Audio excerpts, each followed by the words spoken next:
E aí, pessoal, tudo certo?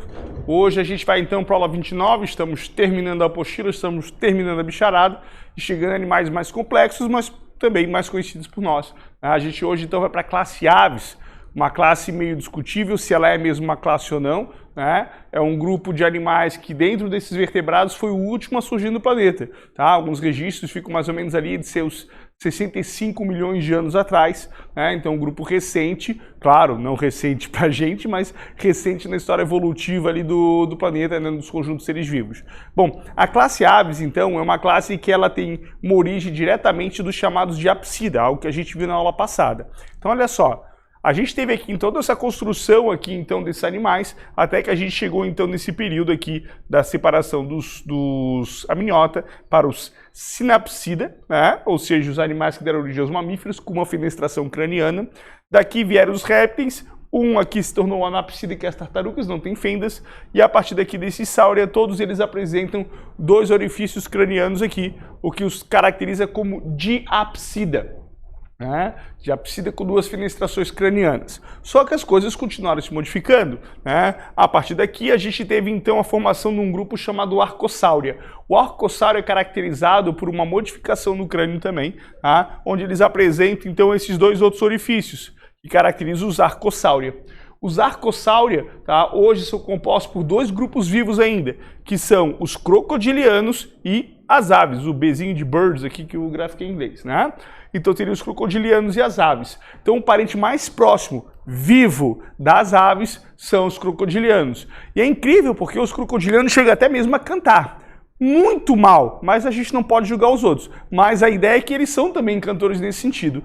Olha só que interessante como outros comportamentos também são associados. São os únicos répteis que todos eles fazem cuidado parental, ou seja, eles cuidam dos filhotes, coisas que as aves também fazem. Tá? Então é interessante que alguns aspectos, não só estruturais, ou seja, anatômicos, mas também de comportamento, a gente encontra dentro desses grupos. E esses comportamentos são comportamentos inatos. Ela vem com o ser vivo, ele não é algo que ele aprende. Isso quer dizer, então, que existe uma carga genética com essa predisposição e isso foi passado ao longo desses grupos. É interessante esse aspecto e isso mostra como os crocodilianos são os parentes mais próximos hoje em dia, então, das aves. Porém, ao longo das modificações dos Arcosauria, a gente teve a formação de outros grupos, como os pterossauros. Tá? Os pterossauros que eram répteis voadores, porém não dinossauros. Ah, eu sei que vocês aprenderam, aquele dinossauro que voava, não é não. É um réptil voador, mas pertence a outro grupo, né, um grupo já extinto, né, e por fim formaram então o chamado dinossauria.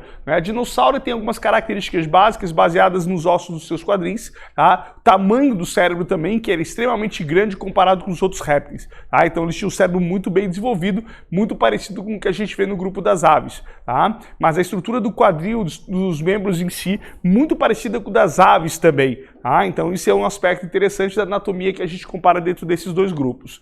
E a partir desse grupo, então, tivemos ali as variações, inclusive a formação das aves. E o que acontece, então, é que a gente consegue ver hoje, pela estrutura de fósseis, a construção desse grupo das aves. Olha só que bacana.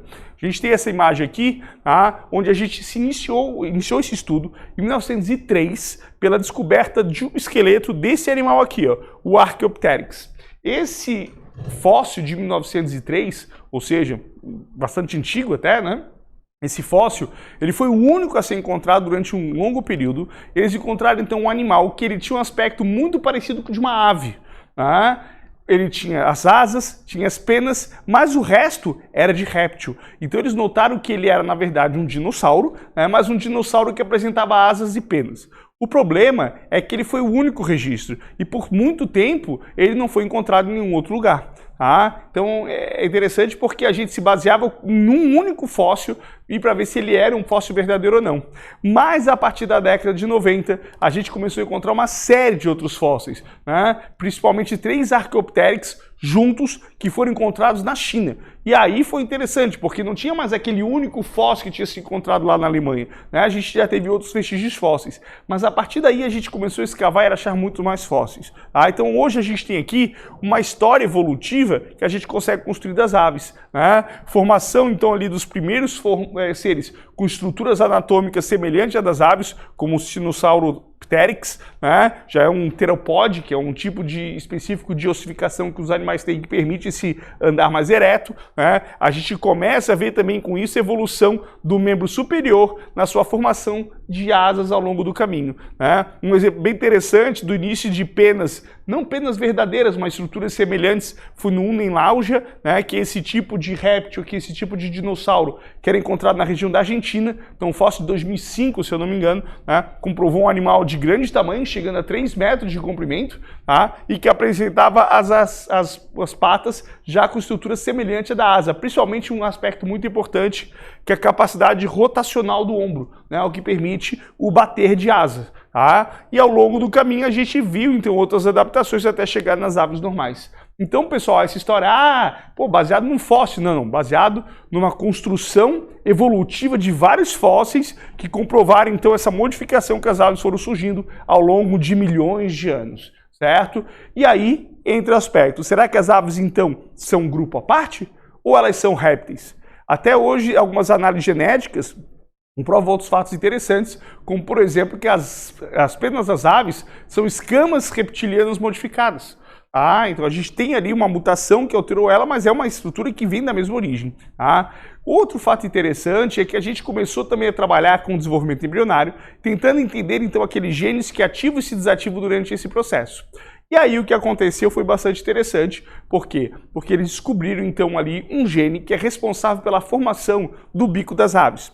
O diferencial do bico das aves para as nossas mandíbulas, as mandíbulas dos crocodilianos, por exemplo, é que as aves elas tiveram uma fusão óssea, onde os ossos aqui da estrutura da mandíbula se fusionam, formando um osso só, que forma a estrutura do bico, certo?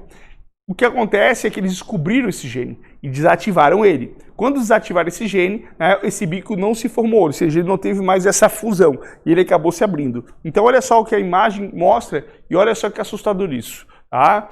A gente tem aqui, então, o crânio de uma ave normal, de desenvolvimento normal, e aqui um crânio de um crocodiliano. Né? Esse aqui é o crânio de uma ave que, durante o desenvolvimento embrionário, foi desativado o gene responsável pela fusão dos ossos. E olha só como eles se separaram e eles ficaram com esse aspecto bem parecido com o do crocodiliano. Pessoal, isso aqui é um desenvolvimento embrionário de uma galinha. Isso que eu quero mostrar para vocês é que a galinha tem um dinossauro dentro dela. Olha só que doido. Dinossauro não, crocodiliano na verdade, que é mais assustador ainda. Mas a gente tem então essa conexão entre os dois grupos, a gente consegue ver então que foram alguns tipos de mutações pontuais, e é por isso que hoje muitos autores colocam que as aves não podem pertencer a uma classe à parte. Elas deveriam participar de um grande grupo, que seria o grupo dos répteis. Pode até existir uma classe aves, mas desde que ela seja inclusa dentro de uma superclasse reptília, por exemplo. Então existe essa discussão. Em 2013, a Federal de Santa Catarina colocou uma questão de uma árvore filogenética que discutia esse fenômeno evolutivo das aves. Então é interessante destacar que já caiu em vestibulares aqui no Sul. Então só para a gente dar esse atento. Beleza? Dando essa introdução geral das aves, a gente pode começar a falar um pouquinho da sua fisiologia. A primeira coisa que a gente começa a falar então aqui é do seu sistema tegumentar. A pele das aves. As aves, assim como répteis, assim como os amnióticos em geral, ela apresenta uma pele queratinizada. É obviamente não tão queratinizada como dos répteis. Dos répteis eles apresentam uma espessura maior, ou seja, um desenvolvimento maior da queratina, extremamente permeabilizante, extremamente grossa. Aqui não, aqui eles têm então ali a queratina, mas a pele é mais flexível. O que caracteriza o diferencial delas são então as suas penas. As penas das aves, elas são então estruturas formadas por queratina, então são penas queratinizadas, onde apresenta então aqui a rax, que é o feixe principal, que a gente já consegue ver aqui na formação dessas aves, e a partir temos as barbas e as bárbulas, que são aqueles filamentos que dão o formato tradicional da pena. As penas são classificadas então em alguns tipos, como por exemplo as penas chamadas de tetrizes ou penas de contorno. As penas de contorno elas cercam o corpo do animal e servem então para aumentar a aerodinâmica e para fazer isolamento térmico também. Temos aqui as penas importantes para o voo, que são as remiges. As remiges então são penas importantes para permitir esse animal fazer o seu chamado bater de asas, e dessa maneira deslocar o ar. A vantagem é que as barbas e as bárbulas, elas se entrelaçam tanto que não deixam o ar passar. Então quando ela bate, ela consegue um deslocamento muito grande do ar, e com isso ela consegue elevar o corpo, certo? Temos aqui para orientar esse voo ainda as retrizes, que são as penas da cauda, que são como se fosse um leme ali para o voo do animal. Tá? Essas penas, elas são constantemente lubrificadas, então, por uma glândula que é encontrada aqui na base da cauda do animal, tá? Chamada glândula uropigiana. Essa glândula, ela secreta um óleo que passa-se nas penas para fazer isolamento quanto ao contato com a água. Então, para aves aquáticas, é extremamente importante o desenvolvimento da glândula uropigiana. Aves voadoras também, porque se por acaso durante o voo elas pegarem chuva, elas têm que estar com essa capa de chuva natural, porque senão automaticamente elas desabam lá de cima e não parece muito saudável isso acontecer, certo? Agora, existem aves que não são aves voadoras e a gente vê uma redução bastante grande da glândula uropigiana. Um ótimo exemplo são as galinhas. Algumas raças de galinhas, por exemplo, nem glândula uropigiana elas têm. Mas isso é meio lamarquista. Não, na verdade, o que acontece? A glândula ela é estimulada pelo bico do animal, como a gente vê aqui. Se não tiver estímulo com o tempo, ela vai se definhando. E, claro que alguns animais foram selecionados, principalmente numa seleção artificial feita pelo homem, junto veio uma seleção natural, retirando então ali esses animais que tinham essa glândula, porque automaticamente poderia influenciar em algum mecanismo de sobrevivência, ou até, por exemplo, no gosto do animal. Essa galinha não é tão gostosa, vamos cruzar outro, e isso automaticamente pode ter influenciado na redução dessa glândula. Beleza? Outra coisa interessante são as plumas. Quando os filhotes nascem, eles costumam formar então essas penas desnorteadas, chamadas de plumas, que têm a função de isolamento térmico para o animal, que depois são substituídas pelas penas tradicionais. Porém, algumas aves têm essas plumas entre as asas. Qual que é a função? Além de isolamento térmico, abafar o som. As corujas têm muito disso. Então as corujas são interessantes, porque quando elas batem a asa, tu não consegue ouvir. Pensa pro rato que é a presa de uma coruja. Ele nem vê de onde é que a coruja está vindo. Imagina se durante a noite tu tá andando assim no meio da noite, do nada, de repente tu viu um vulto, tu não viu o que era, a coruja pousou atrás de ti e fez pronto. Cueca mijada, Então a gente vê o susto que isso pode dar porque tu nem vê a coruja chegando. Capacidade de predação desse animal é gigantesca por causa disso. Mas beleza. Continuando, a gente vai para o sistema digestório. O sistema digestório, ele tem um ponto muito importante que a gente tem que diferenciar para as minhocas. Sim, comparação com os anelídeos, eu já vou explicar o porquê. Então começa-se aqui com o bico do animal, que é esse bico córneo, certo? Extremamente importante porque é o mecanismo de alimentação. Não apresenta dentes e apresenta então formatos de acordo com o quê? Com o processo seletivo que essas aves passaram. Então existem vários tipos de bicos, cada um com a sua função, vamos dizer assim. A gente tem, por exemplo, das aves de rapina, que é esse formato de gancho para rasgar ali a carne com facilidade. Temos o colhedeiro para capturar alimentos ali, principalmente crustáceos e moluscos encontrados em lodo, nos riachos que a gente tem no Brasil tem bastante desse animal. Pica-pau, uma adaptação toda junto do crânio também para poder furar a madeira. Temos aqui os mergansos, que são alguns animais, por exemplo, alguns tipos de patos, que tem uma dentição aqui. Aí o pessoal fala, o ganso tem dente. Não. Ave não tem dente. Nenhuma ave tem. Se uma ave tiver dente, é um monstro e corram, tá? Porque esse bicho não existe. Aves não têm dente. O que acontece é que elas têm essas ranhuras, que são dentilhações. Isso é muito importante para animais aquáticos, aves aquáticas, que quando elas comem, elas têm esse bico para deixar então a boca ali levantada, o bico levantado, e a água escorrer por essas ranhuras e sair. Senão ela vai ter que engolir muita água quando ela come também. Então é uma peneira, na verdade, ali, um filtro. A ideia é que eles ganchinhos manterem a comida dentro da boca, mas a água sair. Então essa é a função dessas dentilhações, não é para morder ninguém. Temos aqui outros tipos de aves, o pelicano com esse bico longo, a garça que é praticamente ali uma lança para pegar peixes. Então tem várias adaptações. Tem até um bico muito parecido com o ave de rapina, que são das araras. A função delas é rasgar também, mas rasgar cocos. Como ela come muito coco, butiazinho, aqueles coquinhos pequenos, elas têm que ter um bico capaz de rasgar com facilidade de alimento. Mas se por acaso ela der a bicada na pessoa, vai rasgar a pele facilmente também. É um bico muito forte. Mas beleza, então voltando a gente viu o bico. Seguindo, vai pelo sistema digestório até que a gente chega então no órgão chamado de papo. O papo tem uma função extremamente importante, então, de reservar o alimento, umedecê-lo também para facilitar a digestão. Para as aves, que como são animais que cuidam dos seus filhotes, é muito importante também para repassar isso para o filhote, como a gente vê aqui nesse pelicano, que tem o papo anexado ao bico. Tem um fato interessante do papo, fica bem ligado aqui e consegue carregar então ali os nutrientes para o seu filhote. Seguindo, depois a gente vai então para a região chamada proventrículo. Mas o que é o proventrículo? E aí, pessoal, anota proventrículo e entre parênteses coloca do lado estômago das aves. Então vem o estômago das aves, onde começa a digestão química, né? Digestão com reação química, perfeito. Mas olha só o que vem depois dele. Depois dele vem a moela. E é isso que é o diferencial para as minhocas. As minhocas, a sequência era boca, papo, moela e estômago, que é o que a gente costuma imaginar que para as aves acontece a mesma coisa. Mas não, as aves é boca, no caso o bico, né? O papo, o estômago, que é o proventrículo, e aí vem a moela. Então eles invertem a sequência da digestão química e digestão mecânica, certo? Tem que tomar bastante cuidado com isso. A partir daqui a gente vai para o intestino. Nota que é intestino singular, porque as aves não têm intestino grosso, elas só têm intestino delgado. Então o intestino grosso não existe dentro desse grupo, até porque armazenar fezes não vai ajudar na hora de voar. Então elas não têm isso e, obviamente, a saída é pela cloaca, que é o orifício 3 em 1. Perfeito? Seguindo, a gente vai então agora para o sistema respiratório. As aves são animais pulmonados, adiafragmáticos, ou seja, sem diafragma, mas delas é bem melhor que o nosso no sentido ali de funcionamento. Por quê? Porque elas não têm um diafragma, mas têm os sacos aéreos. Sacos aéreos são 6 pares de sacos, presos então ali aos órgãos respiratórios e aos ossos, que tem a função de dilatar e contrair, e fazer os gases circularem ali dentro, certo? O que acontece é que quando a ave está inspirando ou ela está expirando, o oxigênio está sempre passando ali então por essa região, sempre passando. Então elas têm uma capacidade de oxigenação muito grande. Além disso, esses sacos também são associados aos ossos, o que faz então que o oxigênio possa ser armazenado até mesmo nos ossos.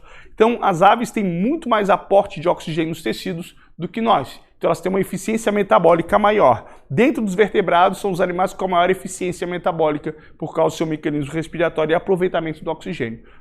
Por isso que elas conseguem também voar em grandes altitudes, mesmo com oxigênio rarefeito, pela eficiência do sistema respiratório que elas apresentam. Perfeito?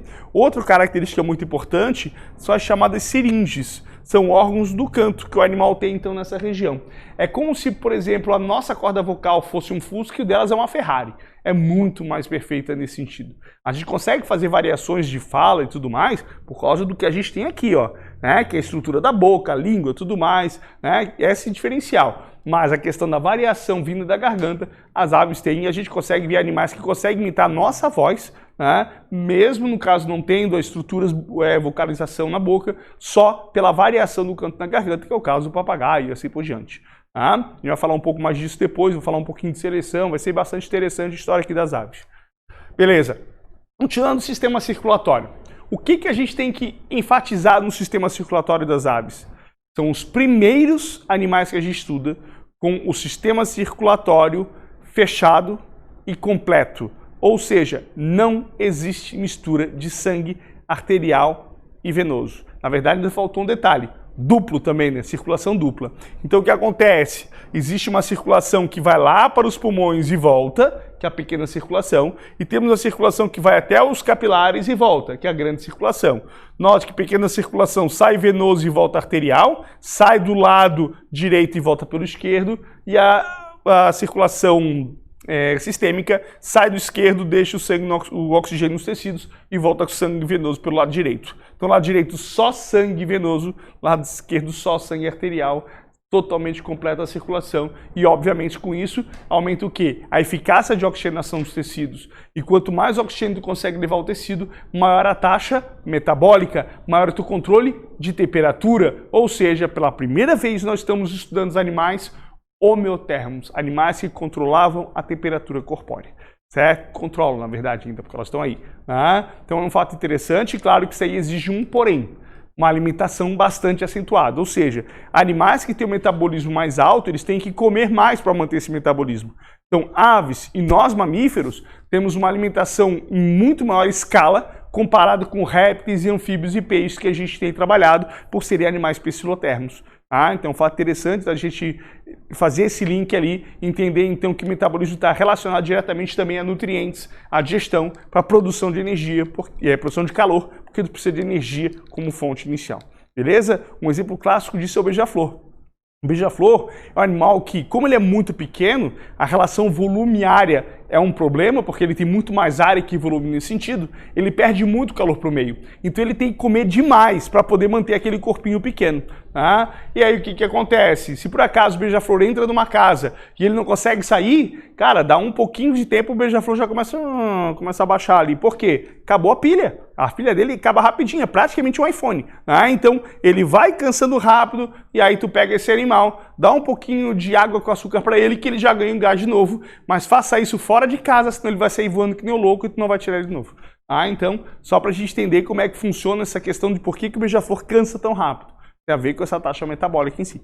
Beleza? Tranquilo?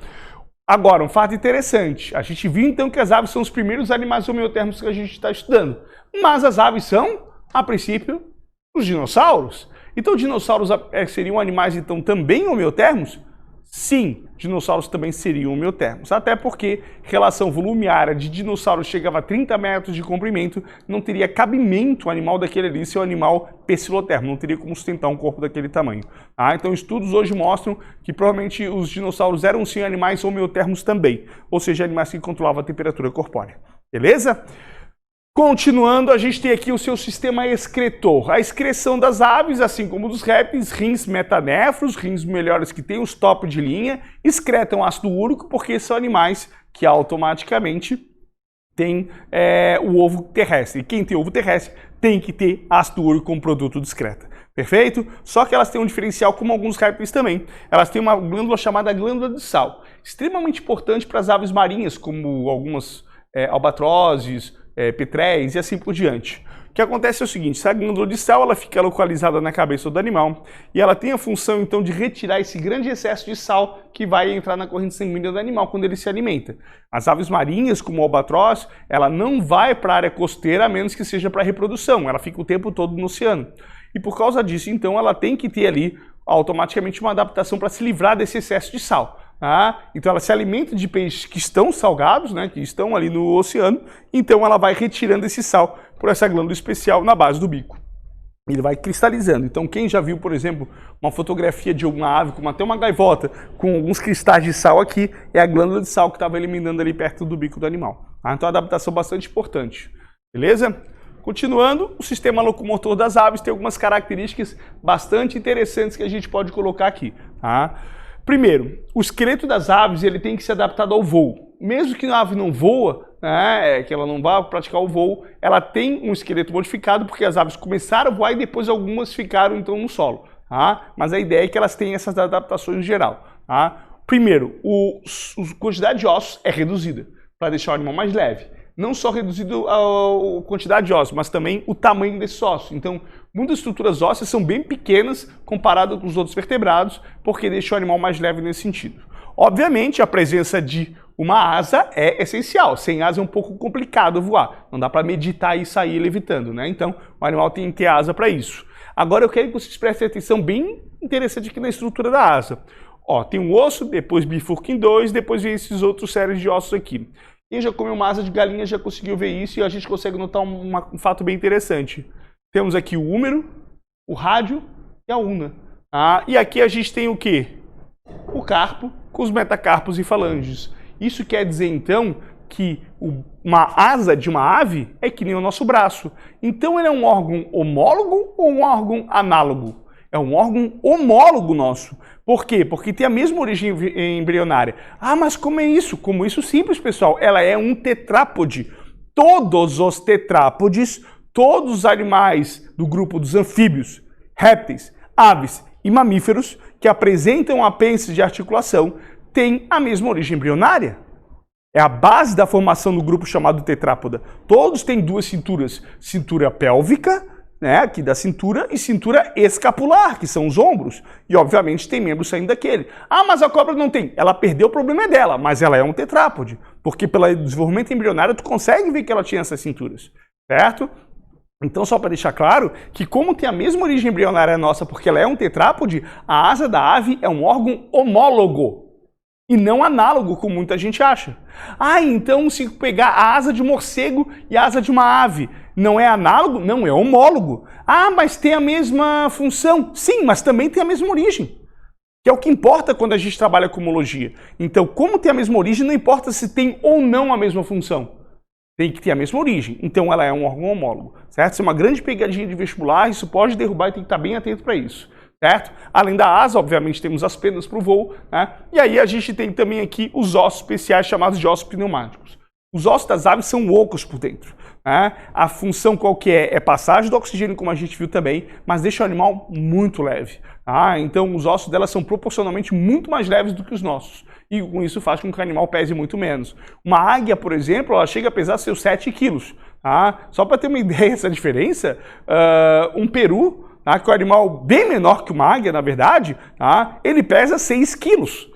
Como é que um peru é muito menor que uma ave gigante como a arpia, que é uma das maiores aves do mundo, que é uma ave brasileira, que pesa 7 quilos, tem 1 quilo a mais só que o peru e consegue carregar macacos, preguiças inteira pela força que ela tem.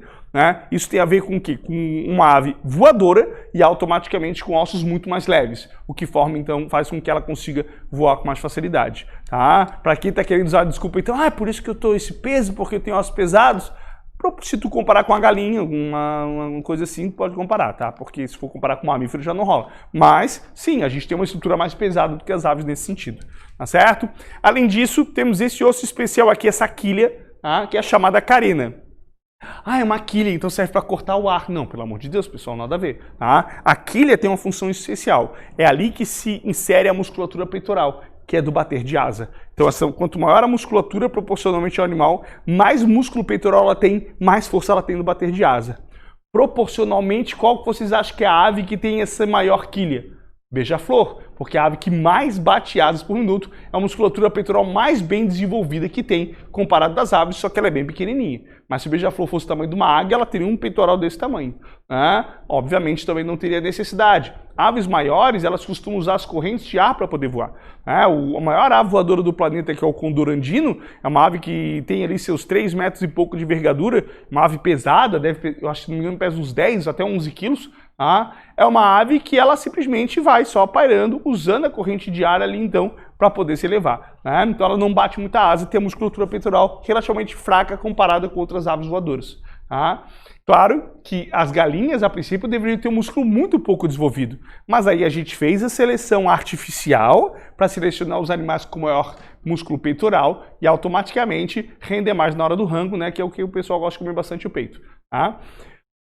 Até interessante que aí entra a seleção artificial de algumas aves como o Chester, que é uma galinha bombada, coxas enormes, peitos enormes, mas isso também foi uma seleção feita pelo homem, uma seleção artificial e criada no estado de Santa Catarina. Já caiu até na prova da Federal de Santa Catarina isso, colocando como ave transgênica. A gente não consome animais transgênicos. Vegetais sim, animais não têm venda de forma transgênica, tá? Só para deixar isso bem claro, isso pode cair algumas provas também. Mas beleza? Então só para a gente entender essa anatomia. E aí, claro, também tem coisas que não tem na anatomia, como o intestino grosso e a bexiga, que os animais também não apresentam, para diminuir então ali o peso do animal. E a gente pode até incluir nisso aí também a falta dos dentes, que também deixa o animal mais leve. Perfeito? Então são adaptações muito importantes para o voo. Sistema nervoso das aves, sensacional.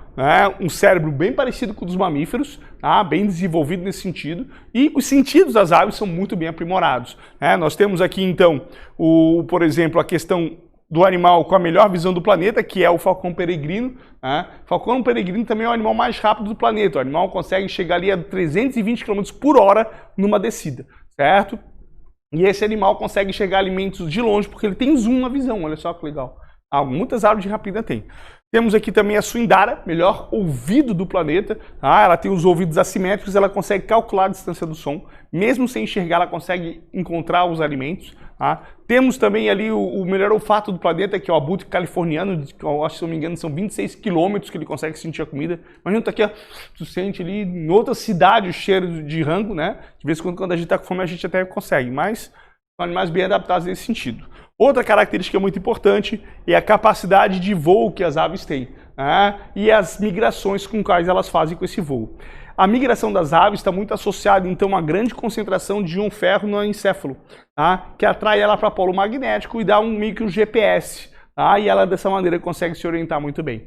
Além disso, as aves são animais extremamente ágeis no raciocínio, comparado com outros animais ali que a gente estudou até agora, elas têm um pensamento lógico bastante interessante, certo? Eu pego um exemplo de uma ave muito conhecida por nós, que é o papagaio, Eu gosto de contar essa história porque eu acho ela muito legal. que é o caso de papagaio cinza africano, um papagaio que ele consegue formular ali centenas de frases, consegue falar centenas de palavras também, né? Daqui a pouco tem até cota para o vestibular, mas esse papagaio ele é sensacional. E o que acontece? Esse animal, ele é muito criado como animal de estimação em algumas regiões, principalmente na Europa e nos Estados Unidos. Na Inglaterra, tem um livro que publicou uma história muito legal sobre esse papagaio, que era um papagaio criado por uma família que ele ficava solto em casa, ele mandava, né? Fazia o que queria e ele ficava o dia inteiro assistindo, na verdade, novela, ele adorava a novelinha, seriado, sei lá, Netflix. E aí ele ficava vendo o tempo todo e ele ficava repetindo o que o pessoal falava na televisão, normal, ele ficava vendo aquilo ali, né? Mas ninguém dava muita bola, porque ele só estava repetindo, essa era a ideia, que o papagaio não tinha como interpretar o que ele estava falando. Mas aí o que aconteceu? Essa família foi viajar e na hora da viagem resolveram pegar o animal e levar para o veterinário para ele ficar lá aquelas gaiolinhas assim, né? Já que não dava para levar ele na viagem. Quando botaram ele na gaiola para levar o papagaio já ficou meio arisco. Não sei, pô, que palhaça dessa? É numa gaiola? Pô, eu sou solto, eu sou livre, eu sou rei aqui. Quando chegaram no veterinário lá, e aí o papagaio viu que estava sendo abandonado, bateu o desespero nele, quando o pessoal começou a sair, ele começou a falar: eu te amo, me desculpe, não me deixe, Obviamente o papagaio não amava, mas o papagaio viu na televisão que quando alguém fala eu te amo, me desculpe, não me deixe, o pessoal volta, e aí ele, opa, peraí, é isso aí que eu vou falar na hora do aperto. Cara, nem minha mãe fala que minha mãe, então eu ia levar o papagaio até no porta-luva do carro, né? Então olha só que legal aquilo. Então olha só essa adaptação ali que o animal tem de interpretar essa situação. Outro exemplo que eu acho muito legal também é do corvo, fizeram uma filmagem bastante interessante no Japão, passou isso aí já algumas vezes em documentários, de o corvo interpretar a sinaleira, sabendo o que significava o verde e o vermelho. Então ele via que os carros andavam no verde e paravam no vermelho, obviamente isso dá para fazer no Japão, se tivesse no Brasil não ia dar certo, mas ele pegava então ali uma castanha e quando dava vermelho o sinaleira, ele pousava na faixa de pedestre, deixava a castanha e saía. E aí quando abria, os carros passavam, quebrava a noz para ele esperava dar o vermelho para ir lá comer a noz que os carros quebraram para ele. Então ele conseguiu interpretar ali quando ele estava seguro e quando não era seguro para poder trabalhar ali na construção do alimento, vamos dizer assim. E o último exemplo que eu uso bastante interessante, só para mostrar que quanto maior o desenvolvimento do sistema nervoso central, maior o comportamento não inato, comportamento de aprendizado. O animal tem que aprender ali para poder então exercer essa função. E o canto das aves está muito associado a isso. Eu destaco isso porque os Estados Unidos tinham uma espécie de ave que estava em extinção, uma ave canora, uma ave de canto, e eles resolveram então ali fazer um experimento ali de cruzamento para aumentar a variabilidade em zoológicos. Pegava uma ave de um lado, do outro dos Estados Unidos. Tentava cruzar, as aves não cruzavam de jeito nenhum. Começaram a pegar casais, pegava o casal do leste e outro do oeste, e botavam juntos. E aí o que aconteceu? O macho do leste cantava, a fêmea do leste prestava atenção, mas a fêmea do oeste não. O macho do oeste cantava, a fêmea do oeste prestava atenção, a fêmea do leste não. Eles notaram que os machos não estavam cantando o mesmo tipo de canto. Eles aprenderam o sotaque. E no que aprenderam o sotaque, automaticamente eles começaram a ter então ali um tipo de exclusão, ou seja, de seleção sexual diferenciada. Isso pode mais para frente até gerar uma especiação. Ou seja, gerar uma espécie nova para o isolamento comportamental.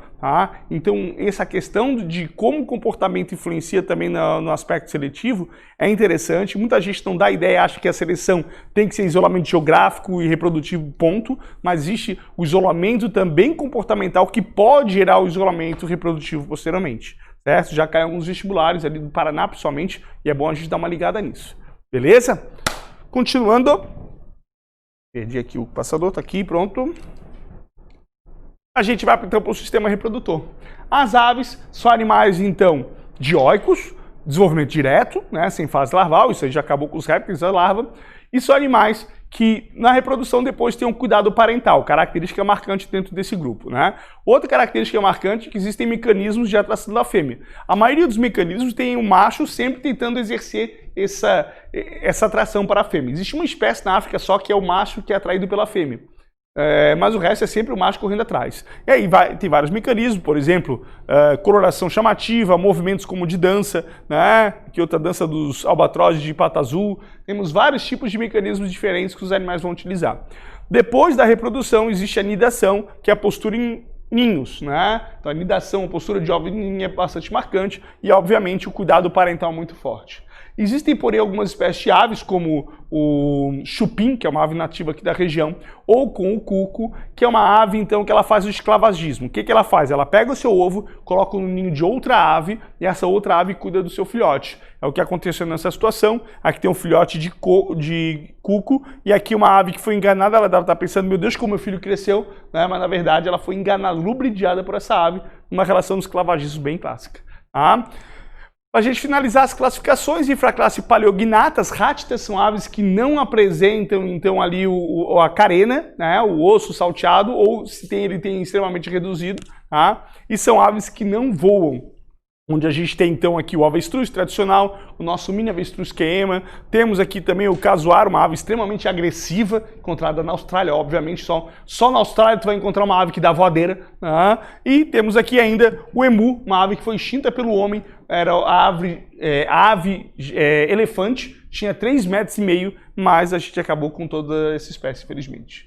Beleza? E por fim temos as neognatas, ou chamadas de carenatas, as aves que apresentam a carena bem desenvolvida e são as aves do voo, como a maior ave em extensão de asa do planeta, que é o albatroz gigante, de 3,40 metros de envergadura, é um abraço bem maior que o do Xandão. Temos aqui também o condor andino, que é, por causa do peso, a maior ave voadora do planeta. Temos, obviamente, aves muito pequenas, como alguns tipos de beija-flores. E esse aqui, pessoal, é um tipo de papagaio, esqueci o nome, meu filho adora esse papagaio, esqueci o nome desse papagaio. O nome dele. É um papagaio que é encontrado na Nova Zelândia, que ele tem asas, mas atrofiadas, ele não voa. Isso quer dizer, então, que não é porque ele é uma carenata que ele tem que voar. E é o caso da galinha. Os galináceos, em geral, voam, mas a galinha não voa. Então isso tem que ficar bem claro para todo mundo, que não é porque é carenato tem que precisar voar, certo? Beleza? Para a gente finalizar, uma questãozinha na Federal do Rio Grande do Sul, ó. A expressão popular estômago do avestruz é utilizada para definir pessoas que comem de tudo e não enfrentam problemas digestivos com isso. Vamos ver então. Sobre o processo alimentar das aves, assinale a formação correta. Alternativa A, o alimento ingerido passa direto ao estômago químico, não, porque tem o papo, né? Então isso é importante destacar. B, as enzimas digestivas começam a agir no papo. Não, o papo é armazenamento e não, no caso, faz a digestão.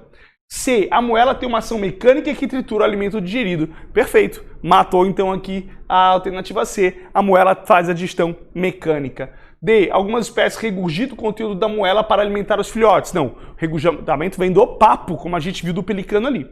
E a última, a dieta alimentar inclui somente animais como insetos e vertebrados. Não, temos várias aves herbívoras, né, ou onívoras, né, que comem de tudo. Então tá errado sim. Fechou? Acabou-se? Então é isso, pessoal. Um abraço para vocês, esperando vocês aí para a aula 30. Beleza? Um beijo para todo mundo e até a semana que vem.